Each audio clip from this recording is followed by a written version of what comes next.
Orang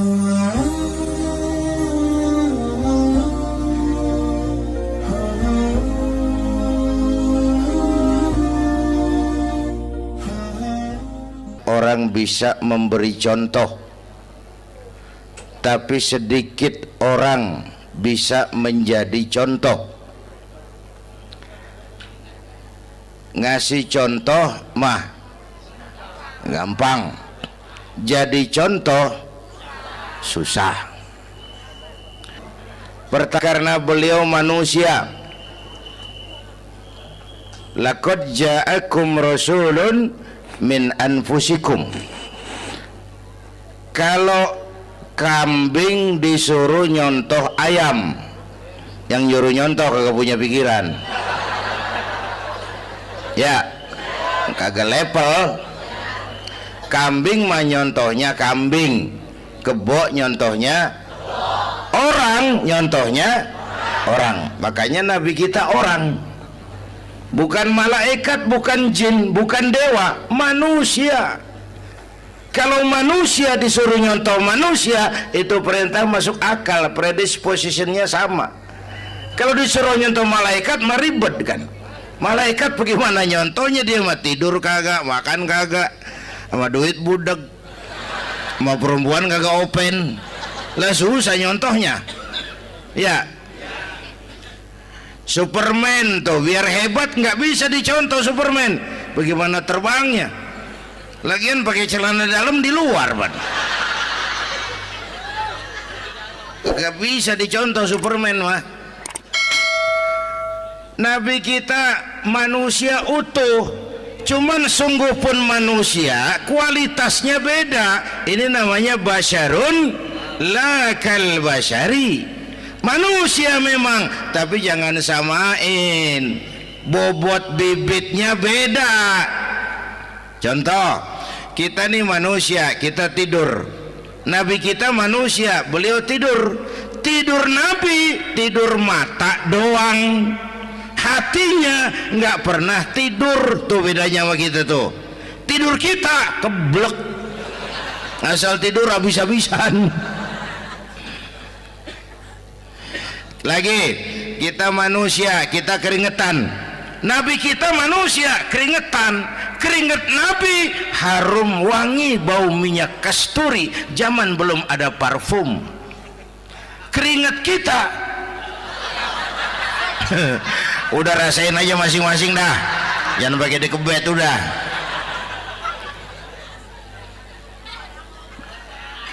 Contoh lagi, kita nih manusia nih, kita beludah nggak? Nabi kita manusia, beliau juga beludah. Ludah Nabi obat, ludah Nabi. Itu kan waktu mau hijrah kan sama Sayyidina Abu Bakar, sampai di Gua Sur, Sayyidina Abu Bakar bilang, saya turun duluan ke gua ya Rasul. Ngapain? Bersihin gua, takut ada binatang berbisa. Silakan turun. Sayyidina Abu Bakar bersihin gua, bener tuh, tangannya digigit kalajengking, sakit, ngebet, bengkak. Kalajengking Arab ya, emang di Arab kejadiannya. Wuher nyaut aja bener. Ditahan aja, udah aman ya Rasul, silakan turun. Lama-lama dalam gua berduaan kelihatan juga Sayyidina Abu Bakar mukanya pucat. Nabi tanya, mabalu kayak Abu Bakar? Abu Bakar kenapa? Nggak apa-apa. Berat meninggalkan Mekah? Enggak. Malas hijrah ke Madinah? Enggak.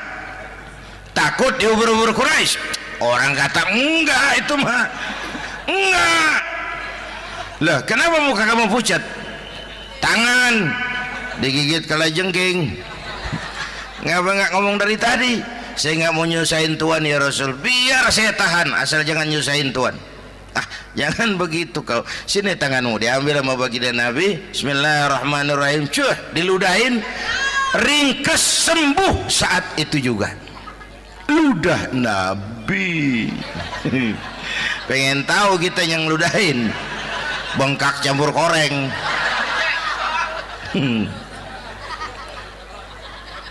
Satu tuh alasannya kenapa Nabi dijadikan contoh, karena manusia. Kalau manusia disuruh nyontoh manusia pasti bisa dong ya.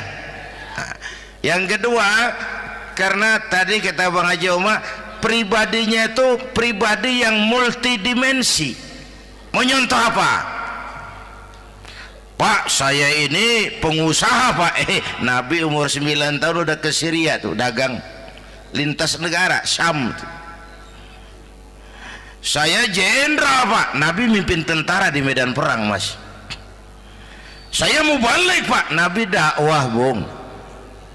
Saya guru Pak, Nabi ngajar Mas. Innama bu'istu mu'alliman, aku diutus sebagai guru, guru umat, guru bangsa. Saya politisi Pak, Nabi diplomat ulung Bung.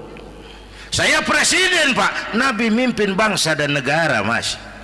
Saya kepala rumah tangga Pak, Nabi punya anak bini Bang. Ayo lempengan mana dulu cari ngomong. Malah Nabi Isa tuh nggak bisa jadi contoh bagaimana membina rumah tangga bahagia. Bagaimana membina rumah tangga bahagia menurut contoh Nabi Isa? Nggak ada Mas. Kenapa? Nabi Isa belum sempat kawin. Ya, Nabi Isa belum sempat kawin. Ada pengikut Nabi Isa menyangka nggak kawin ajaran Nabi Isa, pada ngikut lagi nggak kawin. Tuh pastor tuh mubazir, orang dikasih perabotan. Bang bener, saya kalau dalam Islam kiai kagak boleh kawin, saya pilih berhenti jadi kiai. Karena kagak ada giro-giroan, botak rambut.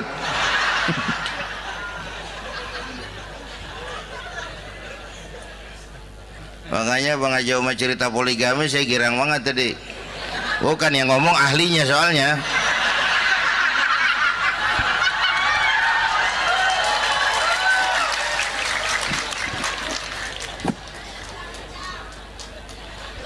Dadah gitu aja deh ya.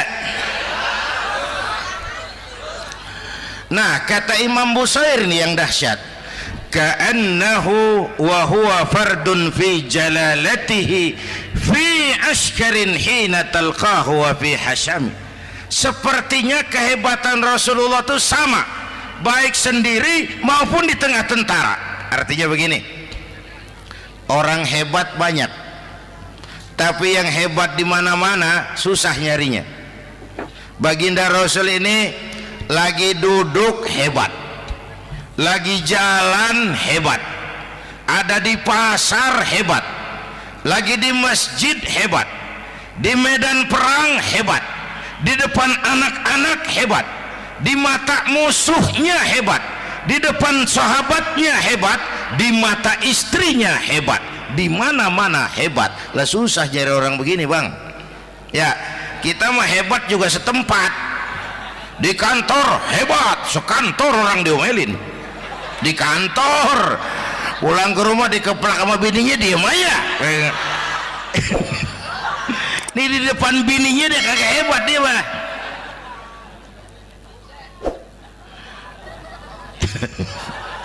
Oke, lalu kalau begitu soalnya apa yang mau kita contoh? Saya sampaikan 3 aja. Pertama, Nabi kita ini tokoh yang sejak kecil udah ditempa kesusahan. Bu, tadi kata Bang Haji, Islam mengangkat derajat kaum perempuan karena perempuan banyak melahirkan orang besar. Lihat Sayyidah Aminah, ibunda baginda Nabi, melahirkan anak pertama tanpa didampingi suami. Meninggal suaminya, sedih hatinya, remuk perasaannya, tapi tegar jiwanya. Dilahirkannya bayi bernama Muhammad, diasuhnya penuh kasih sayang, diantarnya menjadi orang besar dan memang dibesarkan oleh Allah. Itu contoh tuh Bu. Bilangin anak-anak tong, bocah Nabi ngangon kambing tong, sekolah tong, jadi orang gede. Baba lu tibang tamat SD, lu sarjana lu. Baba lu cuman jadi RT, lu jadi camat lu. Biarin malu baba lu, pala jadi kaki, kaki jadi pala, asal lu terus sekolah. Bu, anak sekolahin, gelang doang digedein lu. Nih kan kita Betawi nih pendidikan ngentengin banget kotaan. Udah dong, jangan tinggi-tinggi sekolah udah. Ngapa mak? Bawa lu kagak sekolah hidup noh. Hidup dong, pun jamu monyet juga hidup. Bu, anak sekolahin.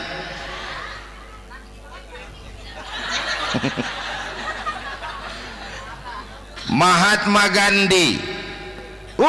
Kecilnya begeng, ceking, cacingan, leatim. Emaknya tuh Gandhi sekolah nak, Gandhi belajar nak, Gandhi jadi orang besar nak. Kalau perlu belajar ke Inggris, biar Inggris menjajah kita. Gak apa-apa kau sekolah ke Inggris, tapi jangan jadi Inggris nak. Jangan pacaran sama bule, jangan sentuh minuman keras. Gandhi jadi orang besar. Mahatma Gandhi tumbuh karena dorongan emak.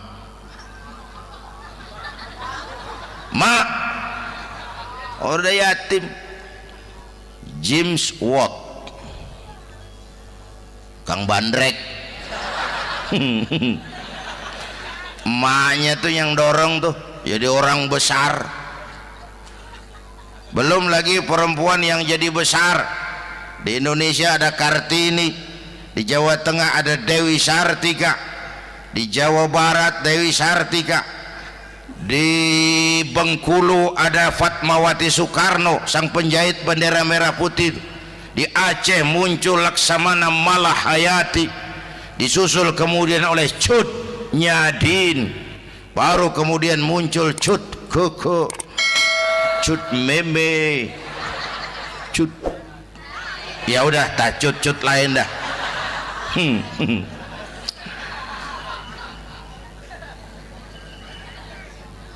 Nabi ke remajanya nggak dikolokin, tegar, tahan bantingan, nggak cengeng. Begini bang, kalau bahasa kita nih, bahasa Betawi nih, orang mah bang kalau udah biasa susah ketemu susah nggak kaget udah. Ya kita Betawi kan masuk udah nukangin. Susah mulu. Saya santri nih biasa makan kangkung, datang ke rumah temen dikasih kangkung, makanan gue ini mat, dikasih daging ayam lah nambah, emang apa? Orang mah kalau biasa susah enak nggak kagetan. Saya santri biasa tidur di masjid, disuruh nginep di hotel lah pules nggak? Tapi yang biasa tidur di hotel suruh nginep di masjid encok. Makanya kemarin tuh waktu menteri-menteri baru dilantik tuh saya ngarepin tuh, mudah-mudahan nih menteri ini begitu dilantik bacaannya nawaitu sauma ghadin. Lu pada niat puasa dulu dah, entaran. Puasa kan bukan kagak boleh, nunda doang, nunda puasa mah. Tempe boleh maghrib, tahu boleh maghrib, air kelapa boleh maghrib. Lu menteri pada mau naik mobil mewah boleh, ntar kalau ekonomi udah mendingan, rakyat udah pada legaan napasnya. Ya sebab apa? Itu duit buat para mobil para menteri kan duit negara kan duit rakyat. Duit rakyat kan duit gue juga, itu ada di situ. Gue bayar pajak. Sayangnya kebanyakan pejabat kita asal dilantik aja bacaannya Allahumma lakasumtu, niat buka puasa. Orang buka puasa kan kemaruk, apa jadi gares ya? Bu, jadi benar Islam mengangkat harkat, derajat, martabat kaum perempuan. Kata Bang Haji Umar tadi, dengar nggak tuh? Waktu Nabi ditanya, ya Rasul, siapa yang paling harus saya taati di dunia? Ibumu. Setelah itu ibumu. Setelah itu ibumu. Setelah itu bapakmu. Ibu 3 kali disebut, bapak. Coba pikirin, ibu 3, bapak 1 bapak. Ini bagaimana ngitungnya? Jadi kerok begini nih ngitung nih.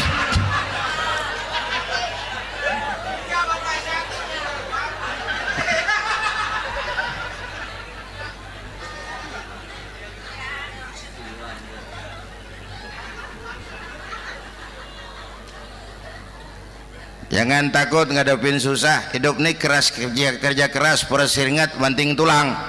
Ya Bu. Satu. Yang kedua, contoh dari Nabi, orang yang paling bersih hatinya Rasulullah, orang yang paling baik akhlaknya Rasulullah, orang yang bahkan sudah dapat jaminan ampun dari segala dosa Rasulullah. Tapi orang yang kalau sholat malam sampai bengkak kakinya karena rajin sujud Rasulullah. Aspek ibadah. Apaan? Hei, diam-diam giliran gue ini ngomong.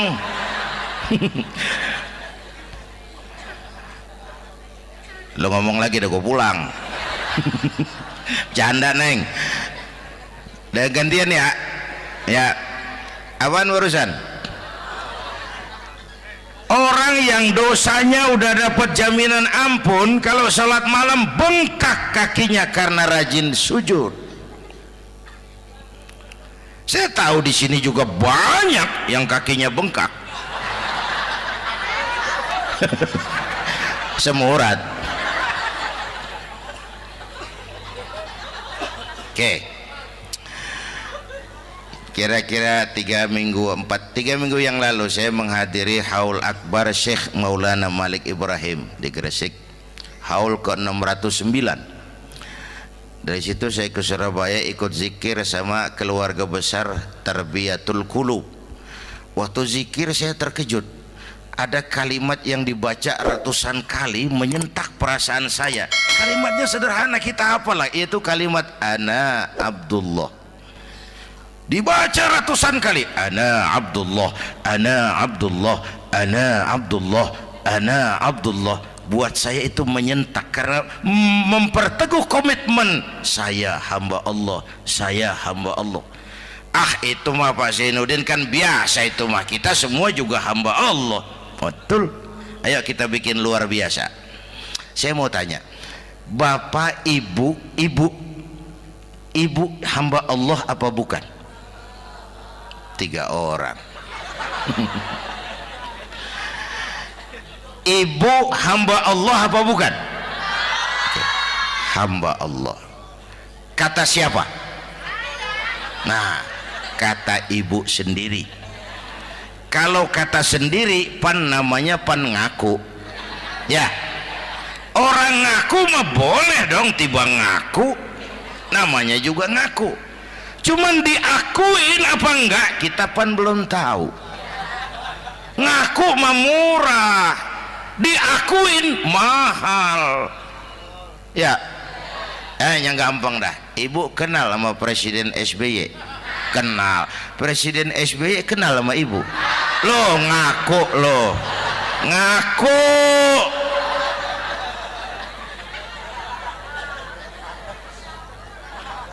Saya hamba Allah, kata saya.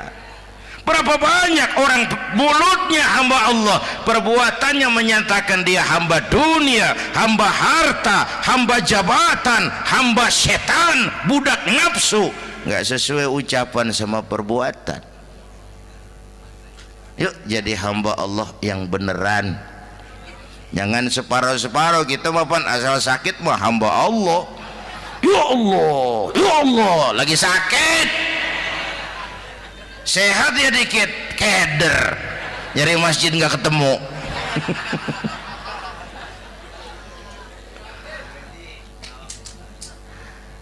Apalagi kata Bang Haji tadi nih, kita nih kan zaman entertain nih, orang pada pinter bikin bungkusan sekarang Bang.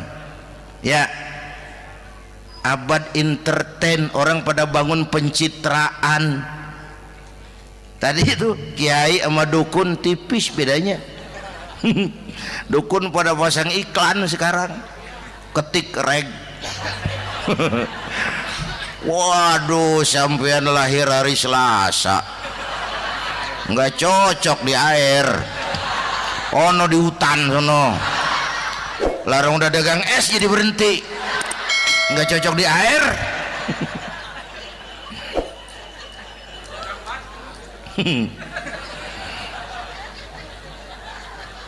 Bu, Di zaman ini siapa pakai apa, siapa mau jadi apa kagak urus nih. Bapak Ibu hadirin yang saya hormati, dan masyarakat kita ini kayak daun kering. Tahu daun kering?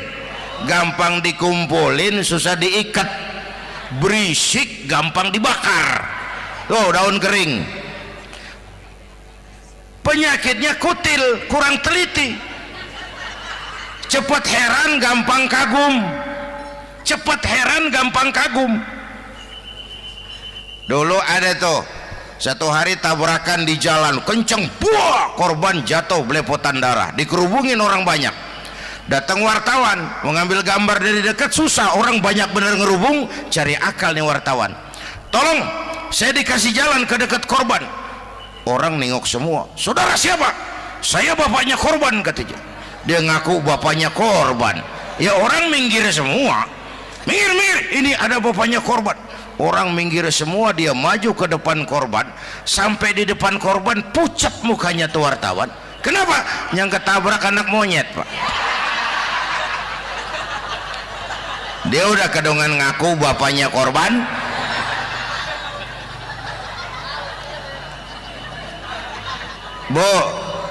Bu, ini cerita pendek tapi pesannya lumayan nih. Kalau belum kenal bener mah jangan buru-buru ngakuin, ya. Dia kagak tahu yang ketabrak siapa, main ngakuin aja. Saya bapaknya korban. Lu makan lu jadi bapak monyet, sono lu. Makanya jagain kampung kita nih, jangan kemasukan yang aneh-aneh, ya. Nabi palsu, aliran aneh, ya ini bid'ah, itu bid'ah kuno yang kayak begitu. Capek kita ngurusin begitu, udah kelewatan, ya. Yang tahlil terusin, yang kagak suka nggak apa-apa, cuman jangan ngomelin yang tahlil. Orang tahlil juga pakai dalil. Yang mabok masih banyak, yang tahlil diomelin. Kita nih kayak kurang kerjaan, akhirnya rame turu-turu kita. Padahal yang harus kita kembangkan kan rukun antar umat seagama, rukun antar umat beragama, rukun antar umat beragama dengan pemerintah, kata Bang Haji Omar tadi. Rukun antar umat seagama, turu-turu kita muslim nih kudu rukun. Beda pendapat boleh, marahan jangan, ya. Ya, tangan kanan sama tangan kiri juga beda, cuman rukun. Asal kiri gatal nih, kanan kagak diundang, dia boleh datang aja nggak rukin. Nggak ada kiri gatal kanan ngomel, lu garuk aja sendiri. Nggak, dia mah akur, ya Bu.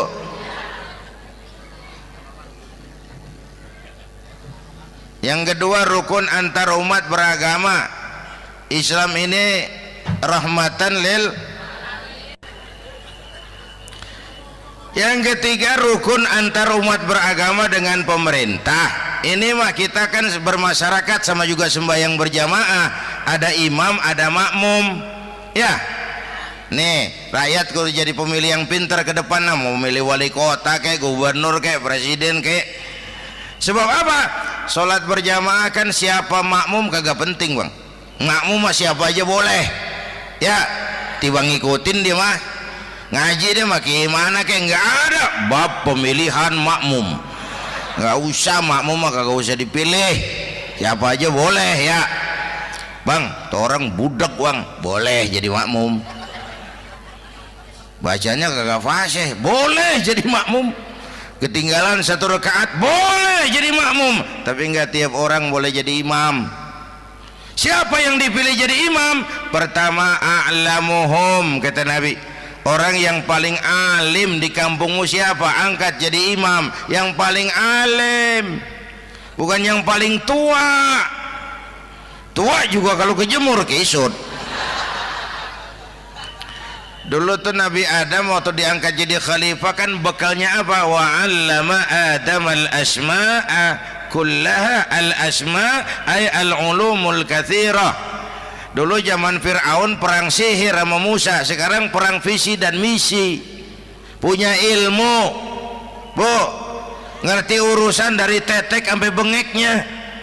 Kalau ngikutin imam yang alim pan enak, bisa dipertanggungjawabkan. Hati-hati milih pemimpin, maksudnya bu jangan terjebak oleh penampilan. Emas pasti kuning, bener? Apa semua yang kuning pasti emas? Udah paham dulu. Ustadz, kenapa? Di kampung saya ada 2 orang alimnya sama. Yang mana yang jadi imam? Afsahuhum, yang lebih fasih lidahnya. Yang satu alim pelok, yang satu alim kagak pelok. Nah, yang kagak pelok suruh jadi imam. Kenapa? Nggak sah orang fasih bermakmum kepada imam pelok. Ustadz, imam pelok, makmum pelok semua. Sah.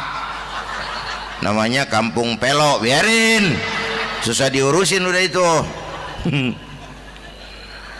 Apa sih artinya fasih? Yang enak deh, nyambung. Pegel kalau punya pemimpin kagak nyambung sama rakyat. Ya, rakyat mau yang ngidul deh ngalor, rakyat mau yang ngulon deh ngetan. Lah kan capek rakyat, kagak nyambung. Makanya kalau jadi imam pesan Nabi, idza amma ahadukumun nas falyukhaffif. Kalau kamu jadi imam, ringankan sholat kamu. Itu makmum gak sama kekuatannya. Jangan panjang-panjang kalau jadi imam, kudu tahu keadaan makmum. Tuh makmum ada yang udah tua rentak, diri aja udah gemeter. Ada yang punya darah tinggi, kalau sujud kelamaan palanya ngebet. Ada yang udah janji tuh makmum habis sembahyang mau terima duit. Kalau imam kelamaan, kalau saudan makmum. Ya, nyambung. Jangan udah diangkat jadi imam saenake dewe. Salat isya berjamaah, rakaat pertama selesai Fatihah Yasin. Makmum ikut mengikut, cuman bari ngancem. Besok gua tawiatin balik lagi udah. Kagak nyambung. Kalau nggak nyambung tuh capek, Bu. Jangan tersenyum kepada orang buta, jangan berbisik kepada orang tuli. Kagak nyambung. Orang buta diajak senyum, bagus sih maksudnya, cuman kan rada mubazir. Orang kagak paham. Cari pemimpin yang nyambung. Kalau memang masyarakatnya suka tahlil, cari pemimpin yang suka tahlil. Rakyatnya suka maulid, cari pemimpin yang suka maulid, supaya nyambung, kagak pegel kita.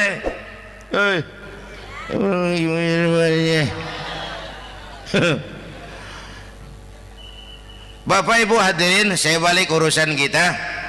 Nyontoh Nabi ibadahnya luar biasa. Bu, kita ini perlu Allah. Kita ini perlu Allah. Semua kita perantau di bumi Allah ini. Perantau pasti pulang.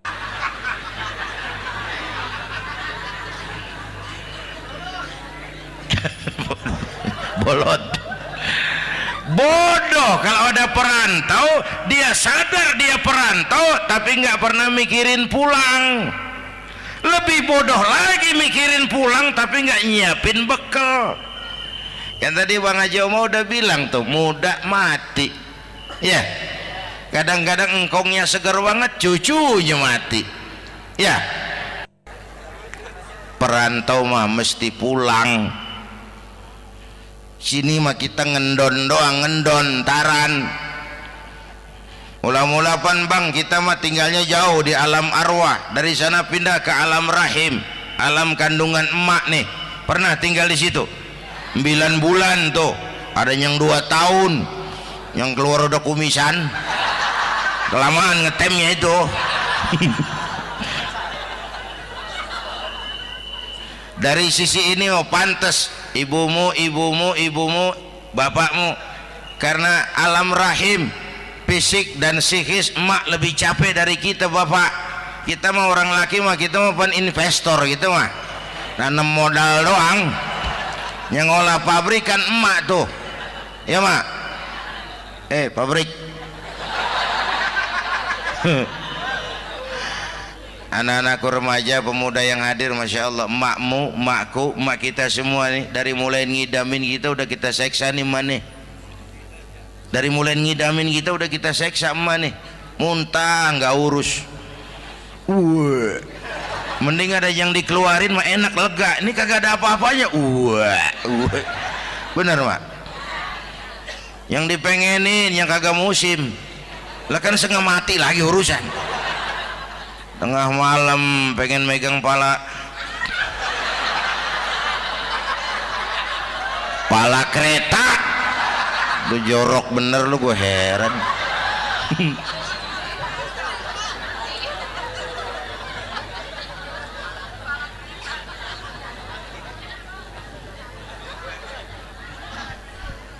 Bapak Ibu hadirin, yang ketiga terakhir, contoh dari baginda Nabi, modal utama perjuangannya adalah akhlak. Memperbaiki akhlak, pakai akhlak. Rasulullah ngajak, bukan ngejek. Rasulullah merangkul, bukan mukul. Rasulullah pakai argumen, bukan pakai sentimen. Tujuannya adalah kebenaran, bukan menang-menangan.